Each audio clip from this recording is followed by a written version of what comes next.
کہ میرا خداوند یسوع جب آسمان پر گیا تو ان قیدیوں کو ساتھ لے گیا، اور آگے لکھا ہوا ہے کہ ان کو انعام دیے، ان سورموں کو انعام دیے۔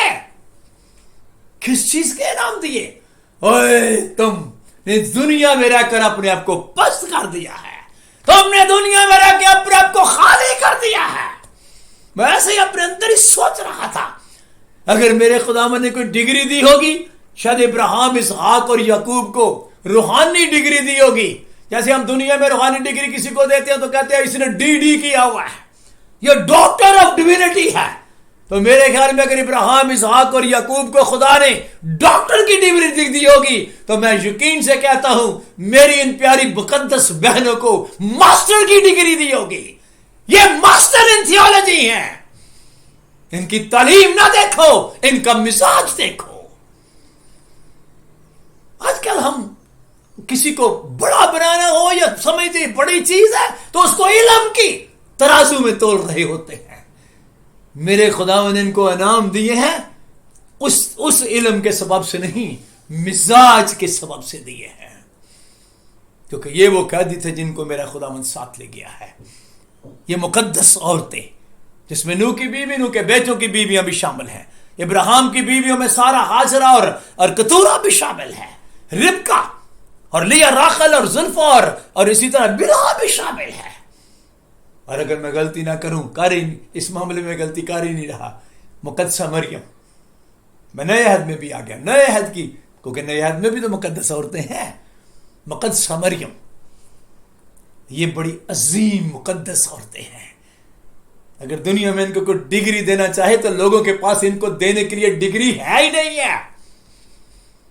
کوئی ڈگری دنیا میں ان کو دینے کے لیے کسی انسان کے پاس نہیں، کیونکہ اتنا اعلیٰ مزاج، اتنا اعلیٰ مزاج بس میرا خداوند ہی ہے۔ اس نے کیا نام دیا ہے مجھے نہیں پتا، لیکن انعام دیا ہے، اور میرے خیال میں ان کے لیے تالیاں بجانی چاہیے کہ یہ واقعہ یہ نام کی حقدار تھی، جنہوں نے اپنے آپ کو خالی کیا، جنہوں نے اپنے آپ کو پست کیا ہے۔ میں مقدسہ مریم کا تھوڑا سا ذکر کرنا چاہتا ہوں، جہاں پر میں نے اور مقدس عورتوں کا ذکر کیا ہے، مقدس بہنوں کا ذکر کیا ہے۔ یہ میری بہن جس کو میں اکثر فرسٹ پینتیکاسٹل بہن کہا کرتا ہوں، مقدسہ مریم کو، آپ جانتے ہیں کہ کس طریقے سے اس نے بہت بڑا چیلنج قبول کیا۔ جب اس کو کہا گیا کہ روح القدس تجھ پر نازل ہوگا، خدا کی قدرت تجھ پر سایہ ڈالے گی، اور اس طرح تو حاملہ ہوگی، اور وہ مولود مقدس بھی خدا کا بیٹا کہلائے گا، تو اس نے فرشتہ کو کہا کہ تیرے قول کے موافق ہو، اور اس کے بعد فرشتہ چلا گیا۔ اس نے ایک بہت بڑا چیلنج جو کلام کے ساتھ کھڑے ہونے والا ہے قبول کر لیا۔ یہ بھی تو مزاج ہی ہے، یہ بھی تو مزاج ہے، جو خداوند کہے خداوند تیرے قول کے موافق ہو۔ واہ، فرشتہ کو کہہ دیا جا، جیسے خداوند کہتا ہے ایسے ہی ہو۔ تو یہ مزاج ہی تو ہے، اس سے بڑا مزاج اور کیا ہوگا؟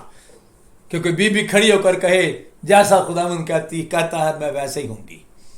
پھر اس کے بعد جب یہ حاملہ ہو گئی، آپ نے کئی دفعہ سنا ہوگا، ناصر سے لے کر جب یہ بیت الحم میں نام لکھوانے گئے ہیں تو تقریباً 120 میل کا سفر تھا جو حاملہ حالت میں اس پیاری بہن نے کیا ہے۔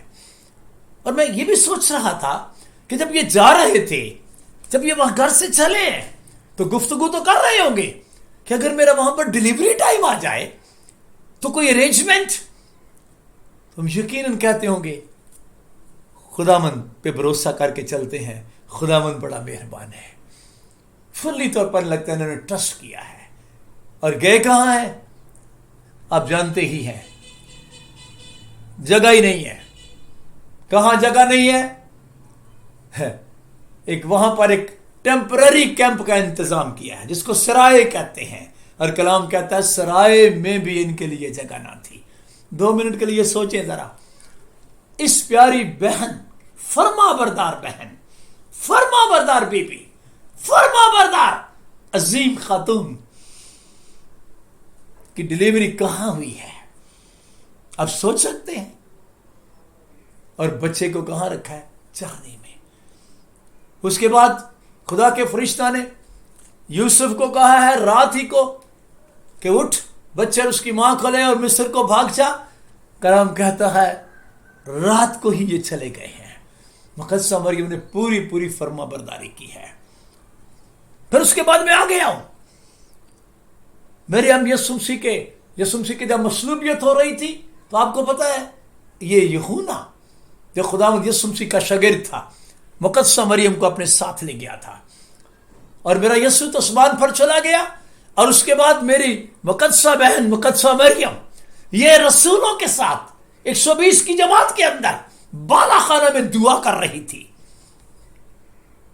اب میں جب سوچتا ہوں اس بالا خانہ کے 120 لوگوں کی بابت 120 لوگوں کے مجھے سب سے زیادہ مقدس عورت یا کوئی مقدس ہستی نظر آتی ہے تو مقدسہ مریم نظر آتی ہے جس پر پہلے ہی روح القدس نازل ہوا ہے. بے شک اس کا کوئی مقصد اور تھا اور روح القدس نے پہلے بھی اس پر سایہ کیا ہوا ہے. لیکن تو بھی مزاج دیکھیے ذرا, حالانکہ یہ پہلے ہی بڑی مقدس ہے تو بھی یہ دعا کر رہی ہے کس کے لیے؟ روح القدس کے بپتسمہ کے لیے. اور جہاں 120 آدمیوں کی اس میں بہنیں بھی ہیں اور بھائی رسول بھی ہیں, جہاں پر وہ دعا کر رہے ہیں مقدسہ مریم بھی روح القدس مانگ رہی ہے. یہ کیا ہے؟ یہ مزاج ہے. یہ مزاج ہے. ہماری کتنی بہنیں اس وقت دنیا میں ہیں روح القدس پایا نہیں پھر بھی اپنے آپ کو پتہ نہیں کیا سمجھتی ہیں.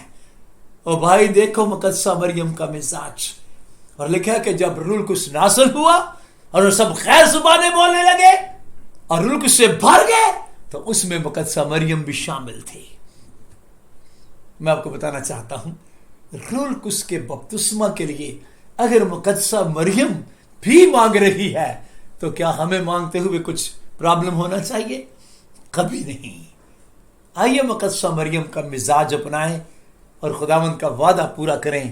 اس نے کہا تھا آخری دنوں میں ایسا ہوگا کہ میں اپنے روح کو ہر فرد بشر پر نازل کروں گا. ہم کتنے بھی مقدس کیوں نہیں تو بھی مقدسہ مریم کا مزاج اپنائیں اور ہم بھی جیسے وہ بالا خانہ میں وہ بھی دعا کر رہی تھی ہم بھی روح القدس کے لیے دعا کرنا شروع کر دیں. میں تھوڑا سا اور آگے چلنا چاہتا ہوں. یہ جتنے بھی اعلیٰ مزاج کے لوگ کیونکہ ہم مزاج کی بات کر رہے ہیں یہ وہ لوگ تھے جن کے اندر واقعی ایک اعلیٰ مزاج کی اعلیٰ خصوصیات تھی. اعلیٰ مزاج بڑے محبتی لوگوں کا نام ہے, یاد رکھیے. جب ہم کہتے ہیں نا اعلیٰ مزاج اس کا مطلب ہوتا ہے یہ بڑے محبتی لوگوں کا نام ہے. کیوں؟ کیونکہ محبت کی جتنی خوبیاں ہیں ان اعلیٰ مزاج لوگوں میں ہوتی ہیں. پڑھتے نہیں؟ میں سادگی سے بتانے لگا ہوں. پہلا کرنتھیوں 13واں باب کئیوں نے زبانی رٹا ہوا ہے جس کو محبت کا باب کہتے ہیں. تو محبت کی وہاں بڑی خوبیاں لکھی ہوئی ہیں اور مطلب یہ ہے کہ جس کے اندر محبت ہوگی اس کے اندر یہ والی خوبیاں بھی ہوں گی. اور محبت کی خوبیوں میں خوبی لکھی ہوئی ہے محبت صابر ہے اور محبت حسد نہیں کرتی. اس کا مطلب ہے جس کو محبت کہتے ہیں اگر کسی کے اندر چلی جائے وہ والی محبت جو پہلا کرنتھیوں 13 باب والی ہے تو اس کا سادہ سا مطلب ہے کہ وہ بڑا باصبر بندہ ہوگا, صابر ہوگا اور وہ کبھی کسی سے کینہ نہیں رکھے گا بلکہ دوسروں سے محبت رکھے گا, حسد نہیں کرے گا, حسد نہیں کرے گا. اور نمبر 2 محبت کی اگلی خوبی ہے محبت شیخی نہیں مارتی, پھول دی نہیں. اس کا مطلب ہے اگر کسی کے اندر محبت ہوگی وہ کبھی اپنے آپ کو بڑا نہیں بنائے گا, میں بڑی شے ہوں. اس کا مطلب ہے تیرے اندر محبت ہے ہی نہیں, تیرا مزاج ٹھیک نہیں کیونکہ محبت پھولتی نہیں. اگلی بات میں کرنے لگا ہوں محبت سب کچھ سہ لیتی ہے اور سب باتوں کی برداشت کرتی ہے. یہ ساری باتیں کیا ہیں؟ یہ مزاج کی ہیں کہ اگر محبت بندے کے اندر ہوگی تو وہ کمال برداشت کرنے والا ہوگا, حلیم ہوگا اور فرما بردار ہوگا, سہنے والا ہوگا, برداشت کرے گا. اب مجھے بتائیں جس بندے کے اندر یہ محبت والا مزاج آ گیا اور پھر محبت کی خوبی آپ نے پڑھائی ہے 13ویں باب میں لکھا ہوا ہے محبت کو زوال نہیں. اگر یہ پہلا کرنتھیوں 13 باب والی محبت کسی میں آ گئی وہ اوپر کو جائے گا. کیونکہ یہ والا مزاج جب کسی کے اندر آ جائے گا، محبتی مزاج جب کسی کے اندر آ جائے گا تو وہ نیچے نہیں جائے گا، اوپر کو جائے گا. جیسے کہ پولس رسول کہتا ہے محبت ترقی کا باعث ہے. پہلے نمبر پر محبت آپ کی ذاتی ترقی کا باعث ہے، پھر آپ کے بعد آپ کے ساتھ رہنے والوں کے لیے بھی ترقی کا باعث ہو جاتی ہے. میں ایک شخص کا اگلے سورما کا ذکر کرنا چاہتا ہوں. پہلے میں نے یسوع مسیح کی بات کی، پھر میں نے نوح کی بات کی، پھر میں نے نوح کی بیوی کی بات کی، اس کے بعد میں نے آپ کو ابراہیم، اسحاق اور یعقوب اور ان کی بیویوں کے مزاج کے بارے میں بتانے کی کوشش کی ہے، مقدسہ مریم کے مزاج. اب ایک اور سورما کو طرف آنے لگا ہوں، اور وہ ہے اسی ابراہیم کا بیٹا اسحاق. اس کو سمجھنے اور سیکھنے کے لیے بہترین ایک حوالہ ہے پیدائش کی کتاب کا 26واں باب. رٹ لیجئے. جو دنیا میں رہتے رہتے بڑی مصیبت اٹھا رہے ہیں مسیح کے نام کے سبب سے، میں ان کو ہمیشہ کہتا ہوں پیدائش کی کتاب کا 26واں باب پڑھ گئے اور اسحاق کی مانند بن جائیے. پھر دیکھیے خدا آپ کے دشمنوں کو کیسے شرمندہ کرتا ہے اور آپ کو کیسے سرفرازی بخشتا ہے. میں چاہتا ہوں تھوڑا سا اس پر غور کرتے ہیں. اسحاق کے مزاج کی میں بات کرنے لگا ہوں.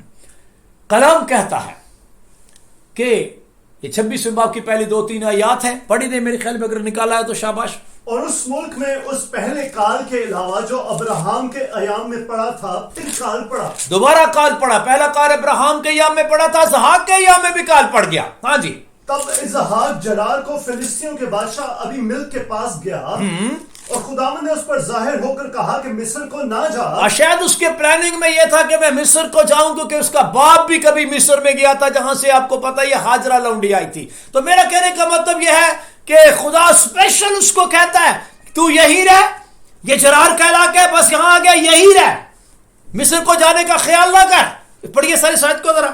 بلکہ جو ملک میں تجھے بتاؤں اس میں رہ، اور تو کیا کر، اور تو اسی ملک میں قیام رکھ. تو اسی ملک میں، جرار کے ملک میں ہی قیام رکھ. ہاں جی. اور میں تیرے ساتھ رہوں گا. بھئی میں تیرے ساتھ رہوں گا، کوئی مسئلہ نہیں. کال میں بھی تیرے ساتھ ہوں، اور تجھے برکت بخشوں گا. اور میں تجھے برکت بخشوں گا، کیونکہ میں تجھے اور تیری نسل کو یہ سب ملک دوں گا.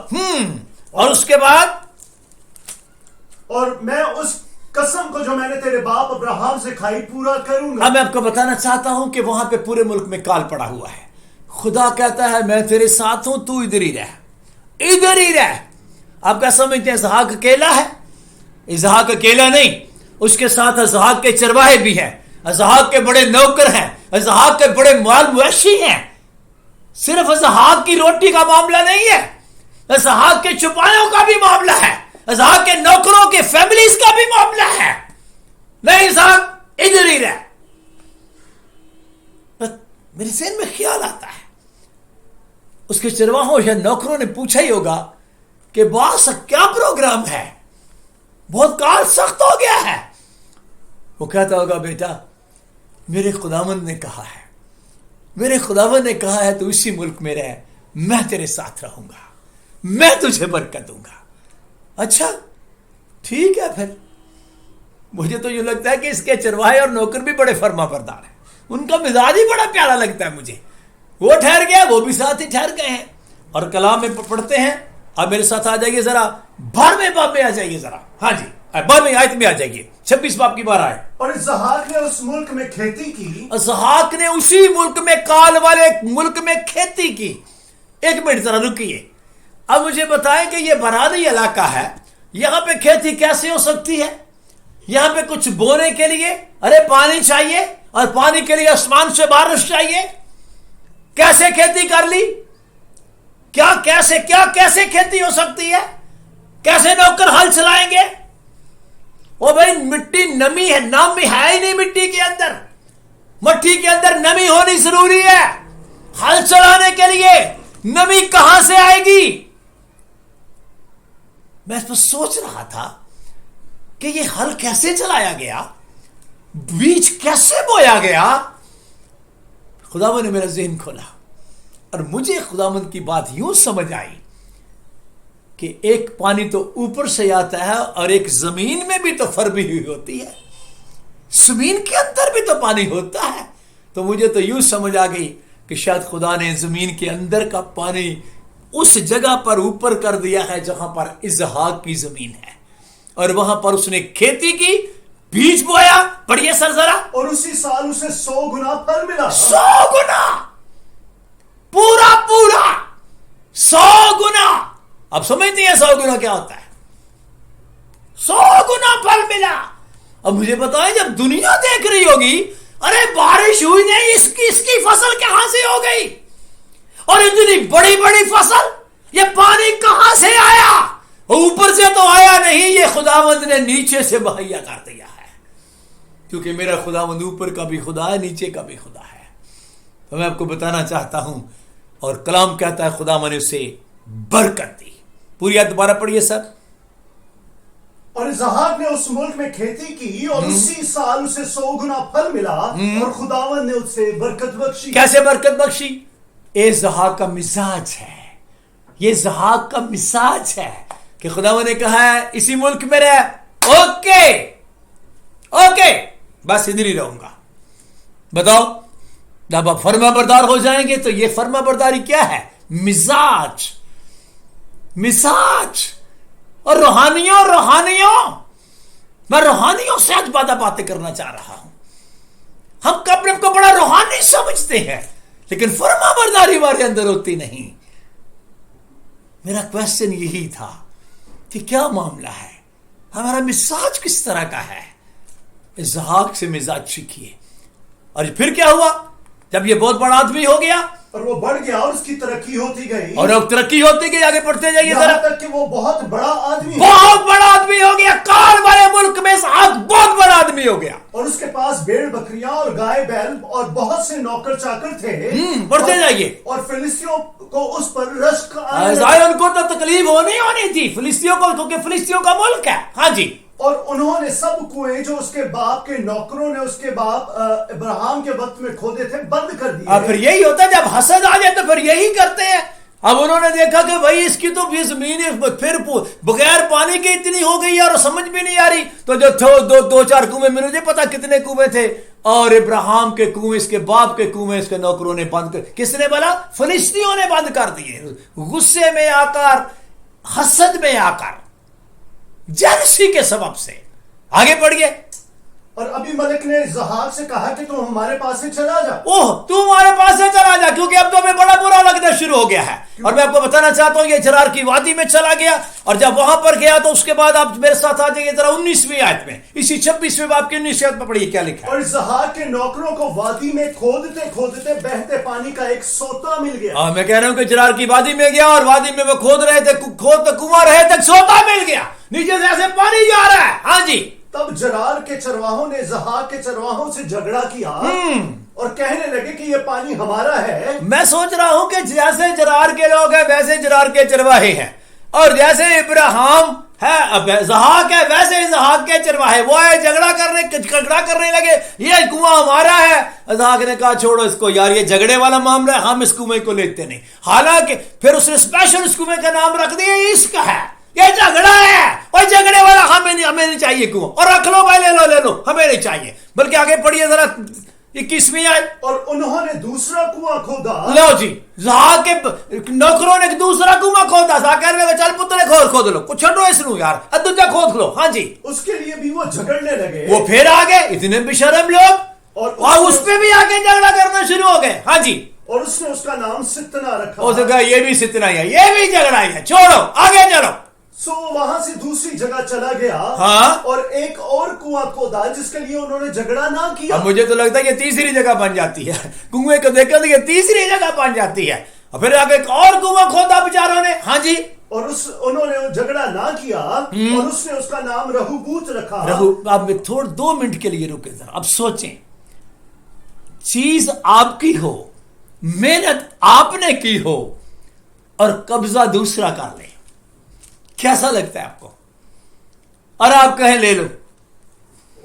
اچھا، پھر دوسرا کنواں کھودا، محنت آپ نے کی، وہ پھر آگے یہ بھی ہمارا ہے، اور بھائی یہ بھی لے لو. یہ مزاج ہے. اب کیا کہیں گے؟ میں سوچتا ہوں اسحاق کے چرواہے کہتے ہوں گے ہمارا باس کس طرح کا آدمی ہے. یہاں دیکھو، نظر بھی آ رہا ہے ہم کھود رہے ہیں, سب کچھ نظر آ رہا ہے. یہ کیسا آدمی ہے؟ یہ عام آدمی نہیں. اس کا مزاج ایسا ہے کہ یہ جھگڑے کو پسند نہیں کرتا, بالکل جھگڑے کو پسند نہیں کرتا. جھگڑا نہیں ہونا, ہم نے جھگڑے والی جگہ پہ رہنا ہی نہیں. لے جاؤ بھائی, لے جاؤ, یہ عشق لے جاؤ, یہ ستنا بھی لے جاؤ. تیسرا کنواں کھودا, اور مجھے لگتا کافی شرم آئی ان کو, پھر وہاں پر آیا ہی نہیں ہے. دوبارہ پڑھیے سر اس کو ذرا, 22ویں آیت. سو وہ وہاں سے دوسری جگہ چلا گیا اور ایک اور کنواں کھودا جس کے لیے انہوں نے جھگڑا نہ کیا. اب جھگڑا نہیں کیا, اب بڑا پرسکون جگہ ہے جہاں پہ کوئی جھگڑا نہیں, کوئی جھگڑے والے لوگ نہیں. آگے پڑھیے. اور اس نے اس کا نام رہوبوت رکھا, ہاں, اور کہا کہ اب خداوند نے ہمارے لیے جگہ نکالی. ہاں, اس کا مطلب یہ ہے کہ جس جگہ پہ جھگڑا نہ ہو, یوں سمجھیے یہ خداوند نے جگہ نکالی ہے. اور جگہ پہ جھگڑا ہے, دے دو جھگڑا والوں کو چیزیں دے دو.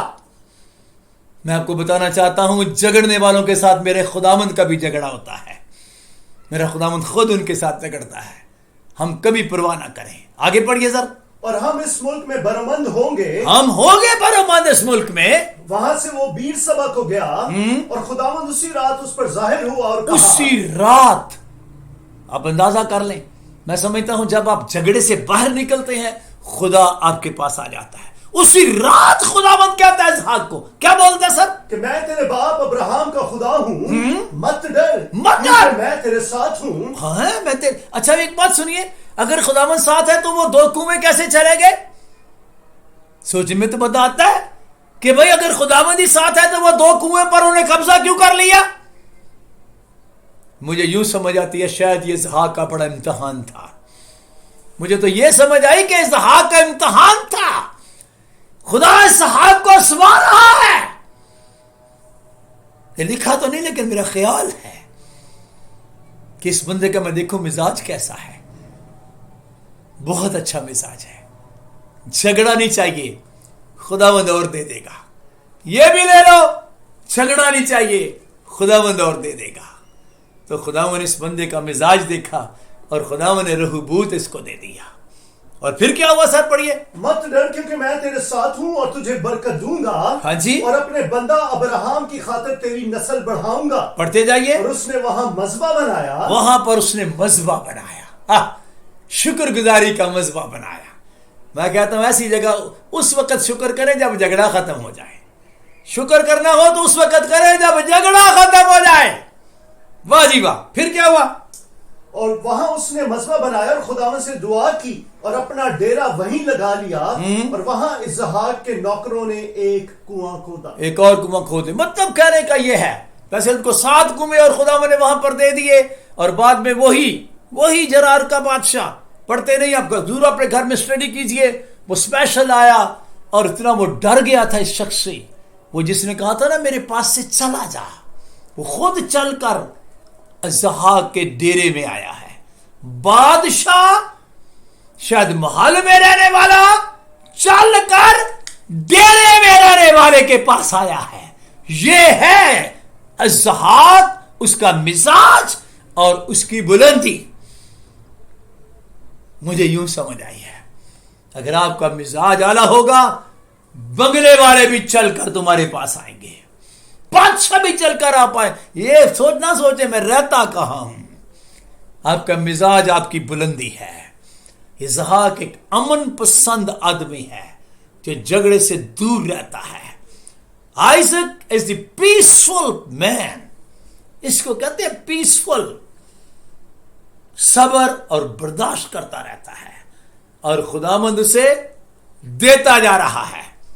اور ایک اور بات میں سمجھتا ہوں اسحاق کا تو مزاج ہے ہی ہے. اسحاق اور اسحاق کے نوکروں کو بھی, اسحاق کے چرواہوں کو بھی پتا چل گیا تھا کہ اگر ہمارا بھی مزاج اسحاق جیسا ہوگا تو ہم بھی اسی طرح ترقی کریں گے. اور کلام کہتا ہے 13ویں آیت میں لکھا ہے, اور وہ بڑھ گیا اور اس کی ترقی ہوتی گئی یہاں تک کہ اسحاق بہت بڑا آدمی بن گیا. اب ایک اور مثال آپ کو دینے لگا ہوں. ایک اور سورما, اسی اسحاق کا بیٹا سورما ہے, اور اس کے بارے میں پہلے میں بتانے سے پہلے ایک اور بات آپ کو بتانا چاہتا ہوں. ایک خاص بات جو اسحاق کی زندگی سے ہم سیکھ رہے ہیں وہ ہے جھگڑے سے دور رہنا. ہم کئی دفعہ کہتے ہیں میں خداوند کا بندہ ہوں, میں خداوند کی بندی ہوں. میں آپ کو بتانا چاہتا ہوں اگر ہم خداوند کے بندے ہیں نا تو مناسب نہیں کہ خداوند کا بندہ جھگڑا کرے, مناسب نہیں کہ خداوند کی بندی جھگڑا کرے. یہ میری آواز جو سن رہی ہے نا, خداوند کی بندیاں اور خداوند کے بندے, مجھے نہیں پتا آپ کے گھر میں کیا ہے, لیکن میں ہاتھ جوڑ کر کہتا ہوں کہ اگر آپ خداوند کے بندے یا خداوند کی بندیاں ہیں تو پھر جھگڑے سے دور ہو جائیں. بہت خوبصورت تعلیمی خط لکھ رہا تھا پالوس رسول اپنے خادم تموتھیوس کو. میں اوپر سے پڑھ دیتا ہوں, سلائیڈ آپ کے سامنے ہے. دوسرا خط تموتھیوس کو لکھا اس نے, اس کے دوسرے باب کی 22ویں آیت میں کہہ رہا تھا, تموتھیوس جوانی کی خواہشوں سے بھاگ. تو جوان ہے, جوانی کی خواہشوں سے بھاگ. اور دیکھ کون لوگ جو پاک دل ہیں, وہ لوگ جو پاک دل کے ساتھ خداوند سے دعا کرتے ہیں, ان کے ساتھ راستہ بازی اور انہی کے ساتھ ایمان اور انہی کے ساتھ محبت اور انہی کے ساتھ صلح کا طالب ہو. لیکن یہ جو بیوقوفی اور نادانی کی حجتیں ہیں ان سے کنارہ کر, کیونکہ تو جانتا ہے ان حجتوں سے اور بیوقوفی کی ان باتوں سے جھگڑے پیدا ہوتے ہیں. اور تو خداوند کا بندہ ہے, مناسب نہیں کہ خداوند کا بندہ جھگڑا کرے. بندہ خداوند کا ہو اور جھگڑا کرے یہ مناسب نہیں ہے, بلکہ سب کے ساتھ نرمی کے ساتھ رہے. خداوند کا بندہ نرمی کے ساتھ رہے. میں ریکویسٹ کر رہا ہوں جو کلام سن رہی ہیں خداوند کی بندیاں اور خداوند کے بندے, اپنے مزاج میں دیکھیں کہ نرمی ہے کہ جھگڑا ہے. اگر آپ کے سارے ساتھ جھگڑتے ہیں آپ نرمی کریں. دس از اے میسج فار یو, یہ آپ کے لیے کلام ہے. آپ خدا کی بندی ہیں, خداوند کے بندے ہیں, آپ نرمی کریں اور تعلیم دینے کے لائق اور بردبار ہوں. کیونکہ پتہ خداوند اپنے بندوں کو تعلیم دینے کے لیے مقرر کرتا ہے, اور ضروری ہے کہ تعلیم دینے والا بندہ تب ہی ہوگا اگر وہ نرم ہوگا اور جھگڑے سے الگ رہے گا.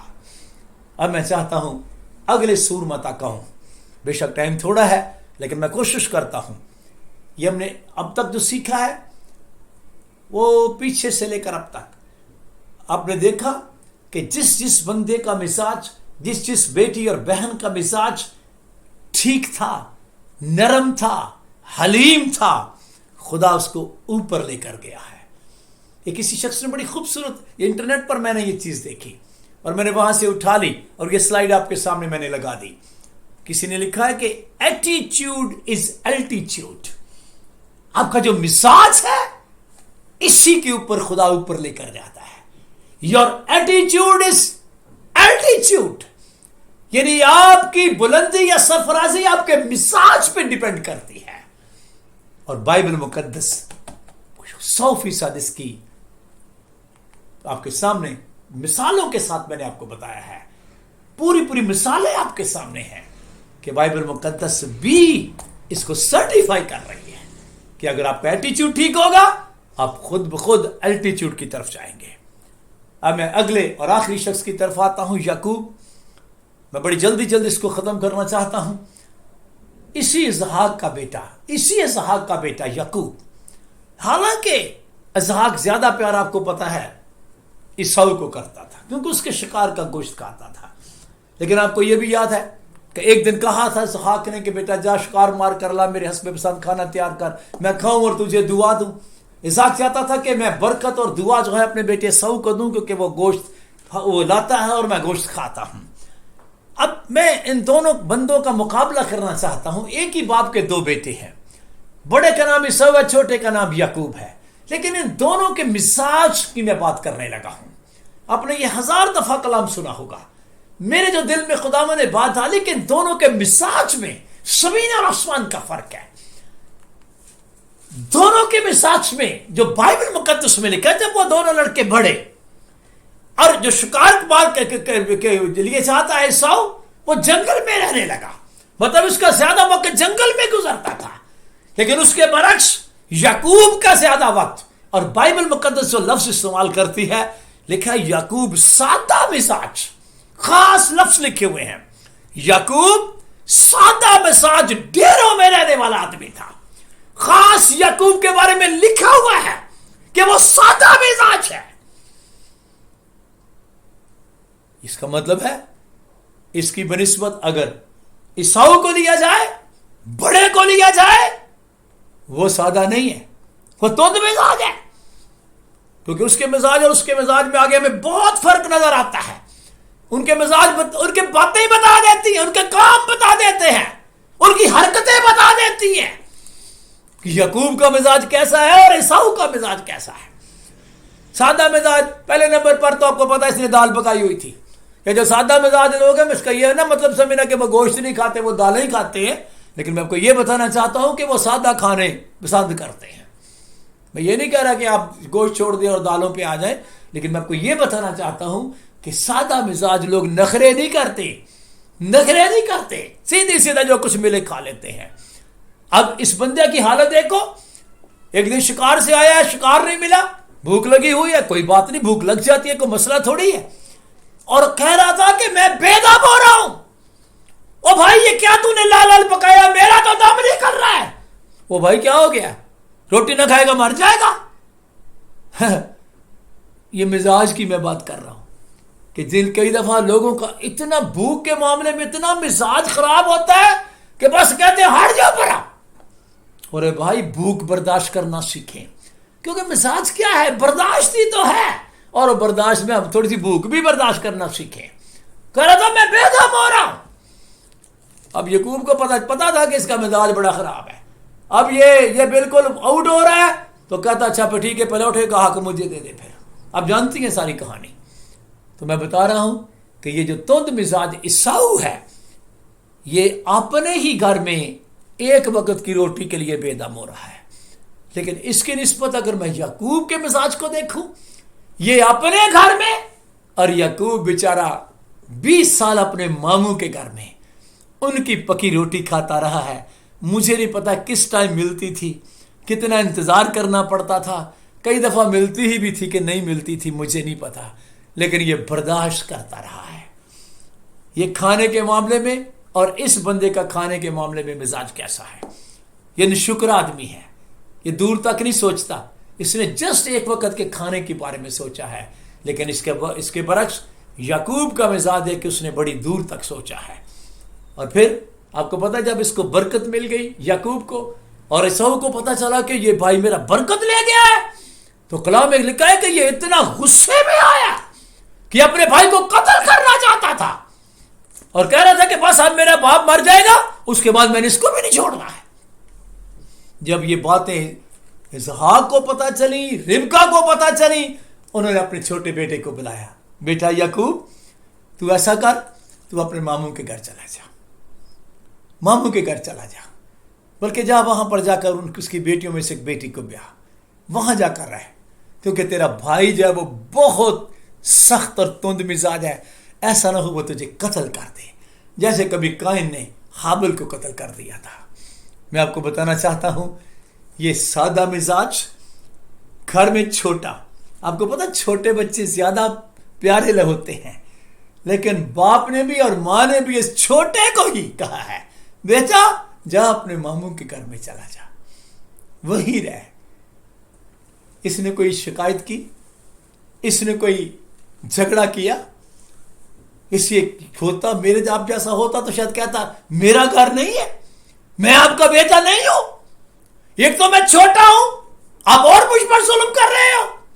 نہیں، کوئی شکایت نہیں، فرما برداری، یہ ہے مزاج، یہ ہے مزاج۔ ماں نے کہا ہے، باپ نے کہا ہے، اوکے باپ، اوکے ماں، میں جا رہا ہوں، چلا گیا ہے۔ اور آپ کو پتا ہے اب یہ راستے میں تھا تو خدا نے اس سے گفتگو کی ہے۔ فرما برداروں سے خدا باتیں کرتا ہے۔ میں آپ کو بتانا چاہتا ہوں 20 سال یہ اپنے ماموں کے گھر میں رہا ہے، وہاں پہ کیسے رہا ہے یہ بڑی تفصیل ہے، جو پڑھنے والے ہیں، جنہوں نے پڑھا ہے وہ جانتے ہیں۔ کہ اس کی سادہ مزاجی کا کمال، اس کے مزاج کی سادگی کا بڑا ہی کمال ہے۔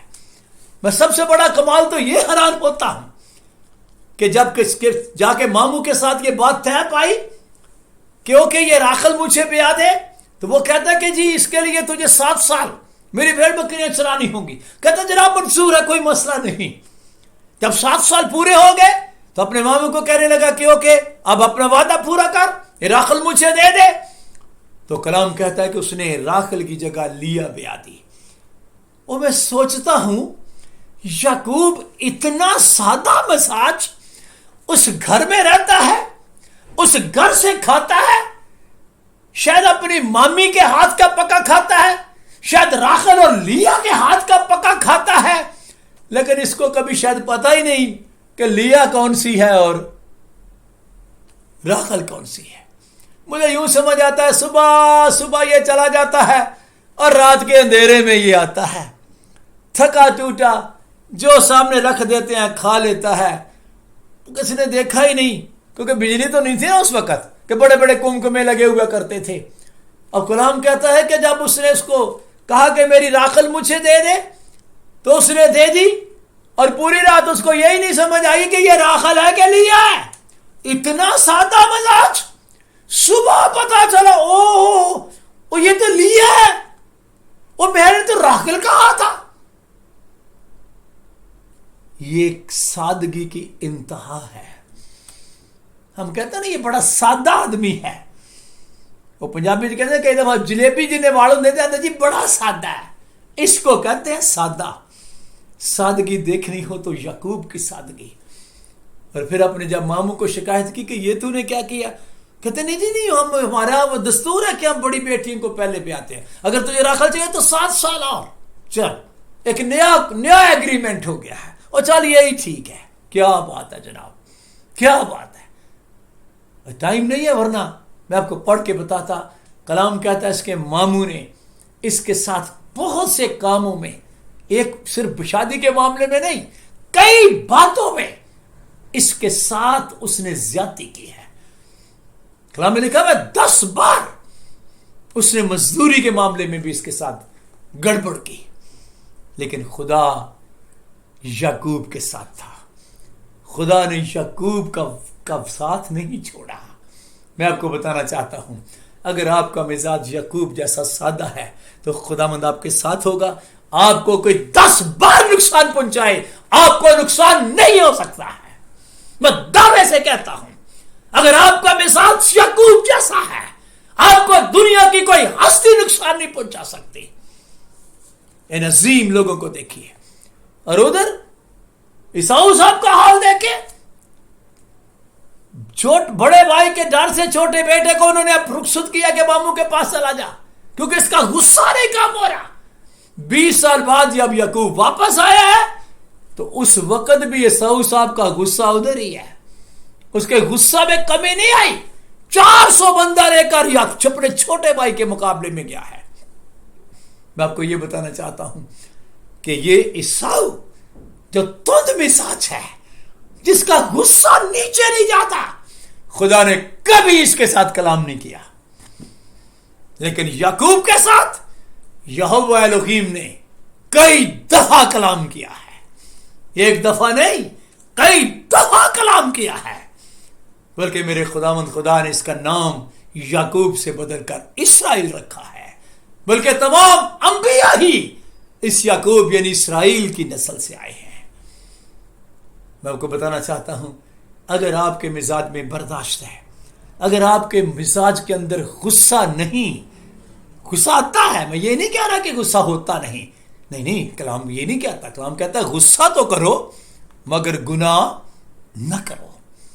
یہ پالوس رسول لکھ رہا تھا، بڑی خوبصورت آیت لکھ رہا تھا افسس کی کلیسیا کو، غصہ تو کرو، کیونکہ اس کو پتا ہے نیچرلی غصہ آتا ہے، وہ کہتا ہے غصہ تو کرو مگر گناہ نہ کرو، بلکہ کیا ہو، سورج کے ڈوبنے تک تمہاری خفگی نہ رہے۔ اس کا مطلب ہے اگر خفگی آئی ہے، صبح آئی ہے، دوپہر کو آئی ہے، جو ہی سورج ڈوب جائے ساتھ ہی تمہاری خفگی بھی ڈوب جائے۔ جیسے سورج نظر نہیں آتا، خفگی بھی نظر نہ آئے آپ کے چہرے پر۔ اس کا مطلب ہے لمیٹڈ. اس کا مطلب ہے کہ غصہ لمیٹڈ ہے, انلمیٹڈ نہیں. عیساؤ کا غصہ 20 سال تک غصے میں رہا ہے, سورج غروب ہونے تک. اس کا مطلب ہے ہمارے غصے کی کوئی فنشنگ پوائنٹ بھی ہے, فنشنگ ٹائم بھی ہے. ایک بڑی مجھے ہنسی کی بات یاد آ گئی. ایک شخص کو میں کہہ رہا تھا, میں نے کہا یار شام کے بعد نہ لڑا کرو, شام کا غصہ, شام کے بعد غصہ نہیں آنا چاہیے. تو وہ کہہ رہا تھا بھائی جی اگر غصہ آئے رات کو تو پھر. میں نے کہا یار تو بڑی عجیب سی دلیل دے رہا ہے. میں کہا اگر رات کو غصہ آئے نا تو پھر شرم محسوس کر کہ تجھے تو غصہ دن کو آنا چاہیے تھا, رات کو تو آنا ہی نہیں چاہیے. اس کو مطلب ہے رات تو خدا نے غصے کے لیے بنائی نہیں ہے, دن بھی نہیں غصے کے لیے بنایا, لیکن اگر آ ہی جائے تو شام تک ختم ہو جانا چاہیے. میں کہا تو پھر بہت ہی پھر تو عجیب آدمی ہے. تو مطلب کہنے کا یہ ہے کہ سورج ڈوبنے تک تمہاری خفگی نہ رہے, اور آگے لکھا ابلیس کو موقع نہ دو, کیونکہ اگر آپ کی خفگی نہ گئی تو پھر مسٹر ابلیس آئے گا. خفگی چلے جائے گی تو میرا خداوند آ جائے گا. دو ہی تو ہیں, خفگی گئی تو خداوند آ گیا, خفگی نہ گئی تو ابلیس آ گیا. کیونکہ آپ نے جس کو موقع دینا ہے وہ آ جائے گا. خفگی کو بھیج دو گے تو میرا خداوند آ جائے گا, اور خفگی نہ بھیجو گے تو پھر ابلیس آ جائے گا. یہ ہے سیدھی سی بات. اس لیے وائز اپنی کتاب سلیمان کہتا ہے تو اپنے جی میں خفا ہونے میں جلدی نہ کر, کیونکہ خفگی احمقوں کے سینے میں رہتی ہے. تنا عورت اپنا گھر بناتی ہے, احمق اسے اپنے ہاتھوں سے برباد کرتی ہے. سادہ سا مطلب یہ ہے کہ جس کا غصہ ختم نہیں ہوتا اس کا گھر نہیں رہتا, جس کا غصہ ختم نہیں ہوتا اس کا گھر بھی نہیں رہتا ہے, اور جو غصے پر غالب آ جاتی ہے خدا اس کے ساتھ مل کر اس کا گھر بنا دیتا ہے. پھر آخری آیت میں پڑھوں گا, احمق کے بارے میں لکھا ہے کہ احمق اپنا قہر اگل دیتا ہے, لیکن جو دنا ہے وہ غصے کو روکتا اور پی لیتا ہے. میں آپ کو بتانا چاہتا ہوں عیساؤ اور یعقوب کا مزاج آپ کے سامنے ہے, اسحاق کا مزاج آپ کے سامنے ہے, میرے خداوند کا مزاج آپ کے سامنے ہے. آئیے ذرا اپنے مزاج پہ غور کریں. آپ کا مزاج کیسا ہے؟ ویسا ہی مزاج رکھو جیسا مسیح یسوع کا بھی تھا. آئیے اس کلام کو فوری طور پر اپنی آنکھوں کو بند کر کے اپنے دل میں جگہ دیں. آپ کے کانوں نے تو کلام کو سن لیا ہے, اپنے مزاج پہ غور کریں. میں نے شروع میں کہا تھا ہماری بڑی سال گزر جاتے ہیں, بڑے روحانی بنتے ہیں, پڑھنے کی کوشش کرتے ہیں, لیکن ہمارا مزاج تبدیل نہیں ہوتا. اگر مزاج میں تبدیلی نہیں تو کوئی روحانیت نہیں ہے. آئیے میرے ساتھ ہاتھ اٹھائیں, میں آپ کے لیے دعا کرنا چاہتا ہوں. خدائے قدوس میں تیرا شکر ادا کرتا ہوں اے خداوند سادہ اور سیدھی تعلیم کے لیے, اور جیسے سمجھ آ گئی ہے کہ خداوند جو اپنے آپ کو پست کرتے اور اپنے آپ کو خالی کرتے ہیں, اپنے آپ کو چھوٹا بناتے ہیں, پور ان اسپرٹ ہو جاتے ہیں, جو فرما بردار ہو جاتے ہیں, جو خداوند اپنے غصے کو سورج کے ساتھ ہی ڈبو دیتے ہیں, اے خداوند میں یقین کرتا ہوں خداوند وہ تیرے مقبول نظر ہو جاتے ہیں. میرے یہ بہن بھائی بیٹے بیٹیاں بزرگ جنہوں نے آج تیرے کلام کو سنا ہے, اس کلام کو سننے کے بعد کیونکہ یہ تیری آواز ہے جو میں نے تیرے لوگوں تک پہنچائی ہے, اے میرے خداوند ان کا مزاج تبدیل ہو جائے, ان کا غصہ خداوند پاک خدا اس پر ان کو غالب آنے کا فضل عطا کر, جیسے تو نے کبھی فرمایا تھا قائن کو اس پر غالب آ.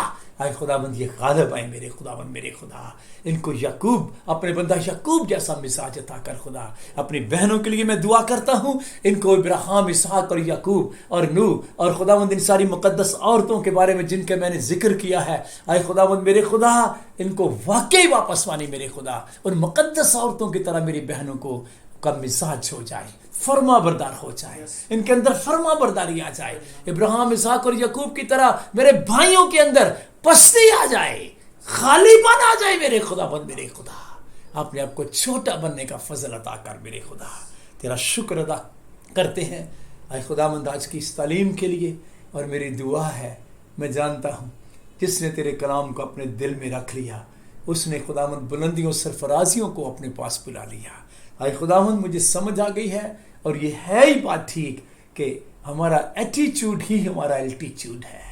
واقعی تیرے لوگ ترقی کریں, کیونکہ تیرے کلام میں نے پڑھا ہے خدا کے کبھی ہاتھ کے نیچے فروتنی سے رہو, وہ تمہیں وقت پر سر بلند کرے. تاکہ وہ تمہیں وقت پر سر بلند کرے. میں منت کرتا ہوں سننے والوں کو خداوند فروتنی عطا کر تاکہ خداوند تو انہیں سر بلند کرے میرے خدا.